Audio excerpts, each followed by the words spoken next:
Let's begin with the big things driving today's politics. Most of all this. Just 40 days on the job, and President Trump says tonight's primetime speech is a chance to improve on his early report card. I think I've done great things, but I don't think I and my people, I don't think we've explained it well enough to the American public. I think I get an A in terms of what I've actually done, but in terms of messaging, I'd give myself a C or a C+. All right, how are you going to change that then? Well, maybe I change it during the speech. Maybe he changes it during the speech. He also gave himself an A+ for effort. Quickly around the table, grade the president, grading himself. Well, I would just add that C, I don't think was really to himself. I think that was to Sean Spicer and some of his actual communications team. So I'd give him a B for grading himself. B for grading himself? You think he was maybe referring to the travel ban folks there? Boy, that sure sounds familiar. I can't recall a president giving himself higher marks for message than a communications. President Obama also said the policy's spot on. It's the sales pitch that needs work. So I think this president is following in that example. But I've not heard him say C before. That's pretty interesting for this president to acknowledge any room for growth, shall we say. That's right. Jeff's exactly right. Every president does this at some point, says we need to communicate the message better. But the question is, if the issue is improving the jobs picture for a certain segment of Americans, what has he done? What is he going to do? That message hasn't gotten through. Well, and it went so well when Obama did it. I mean, it went completely fine. No, but I do. There also, one of the differences here is some of these policies aren't even formed yet. They're not even pitched. They're not even, we don't really know what he's talking about on some of these very critical issues. Right. He has signed these executive actions. He certainly has dominated the conversation. If you're talking about setting the political agenda, Donald Trump wins. Whether it's here in Washington or out in the country, everybody's talking about the agenda. How many of these things will get to the finish line? That we don't know. One thing we do know tonight, though, we're going to ask, what's the president's tone? How much of it is an inside game, talking to the people there in the room? How much of it is an outside game, talking to people watching at home? One thing we're pretty certain of is the Democrats already don't like it. Just moments ago, you just heard at the top of the show, the Democratic leader in the House, Nancy Pelosi. Well, here's the flip side in the Senate, Chuck Schumer. He talks like a populist, but governs like a pro-corporate, pro-elite, hard-right ideologue. What do the Democrats do tonight in the sense that this is President Trump's first big moment? It's a celebration for Republicans of power. They control the White House, they control both chambers, and we'll get to them in a minute. They have a lot of internal party issues to deal with. But what's the challenge for the Democrats? Well, they certainly don't stand and clap with a ton of frequency. But one thing I'm sort of curious about is Donald Trump is someone who plays to a room and plays to a crowd, and he's going into a deeply divided room, which is not unique. That's often how it is when a president goes to address Congress.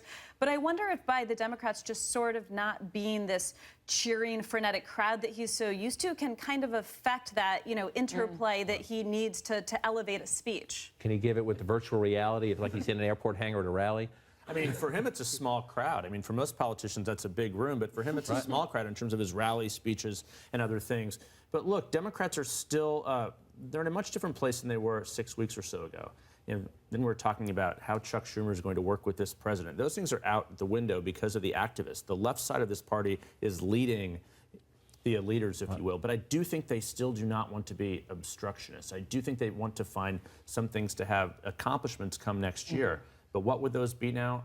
I can't think of anything that will be in tonight's speech. First, I want to know if there's going to be an argument over the size of the crowd at tonight's speech. There were more than 500 members of Congress there. Never happened before. Right. But second, this creates an opportunity. The presence of the Democrats creates an opportunity because this is a president who, since election night, when he did have the one line about governing for all Americans, being president for all Americans, has been seen as passing up opportunity after opportunity after opportunity to reach out to the other side. He's spoken to his base. He's spoken to his supporters. That's been his approach. Now the Democrats will be right in front of him, which does create a theatrical opportunity, if he wants it, to talk to them in a different way. And so how does he do that? Because the White House says this will be uplifting and optimistic, that it will be, they don't make the connection, but it won't be as dark and sober as like American Carnage, as we heard in the inaugural address. Will the president do that? Is this his moment to reach out to Democrats? Or is it a smart political strategy, knowing they're going to say no anyway, to come in and have combat? It doesn't seem like he's really made an effort to reach out to Democrats. And at the same time, they're not reaching out to him. Look at even the guests. Well, members of Congress are allowed to invite a guest to sit in the gallery, which is above where the president speaks. They are people who are on DACA. They are people who are worried about losing their health care.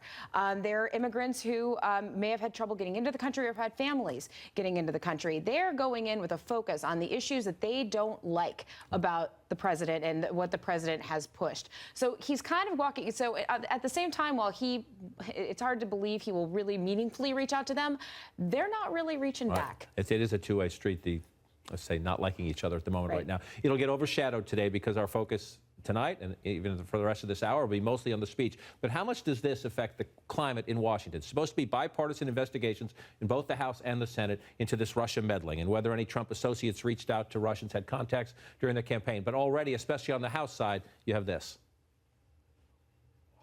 There is no evidence that I've been presented of regular contact with anybody within the Trump campaign. There's no evidence that's been even received by the committee. We are still in the process of gathering documents, examining documents at the intelligence community offices. We've had no witnesses, issued no subpoenas. It's the beginning of the investigation, not the end. You have these partisan tensions, and the Democrats essentially saying that they see an effort by Republicans to sort of shut this down before it begins. Some of that's politics, some of that's some missteps maybe by some of the Republicans involved. But how does that climate affect the mood in town right now? Well, I think for starters, it's not great for the White House because even if they want to be exonerated by these investigations, which they claim they will be, you know, you can't have the imprimatur of sort of partisanship. I mean, if they really want to be exonerated, it has to seem like a bipartisan, non-political, non-ideological verdict. And so I think that's something the White House is going to have to work to make sure occurs. And somebody help me with this. For the second day in a row, George W. Bush, who was largely absent during the 8 Obama years, is back. Now, he's trying to promote an agenda of his to help out military families and veterans. So he's not coming out to criticize President Trump. He's coming out for something that's very important to him. But as he gives those interviews, he's being asked some questions and tells People magazine this. I'm optimistic about where we'll end up. I mean, yes, I don't like the racism, and I don't like the name calling, and I don't like the people feeling alienated. Nobody likes that. On the other hand, we've been through these periods before, and we've always had a way to come out of it. I'm more optimistic than some. Doesn't directly criticize President Trump there, doesn't directly criticize the climate there, but just a reminder as we wait for the president tonight, what a different type of, that's our last Republican president. Yeah. This one communicates very differently. Completely different communicator, very disciplined, and you saw that in the interview with Matt Lauer of NBC. You could see how he was careful to say certain things, not say other things. Doesn't directly criticize the president, does speak up for the importance of the media in a democracy, and then brings up on his own Vladimir Putin. Right. Just an aside, by the way, just let me mention the elephant in the room. Just popped into his head. To bring up Vladimir Putin, it was a rather effective interview, just speaking in terms of getting a message across. I mean,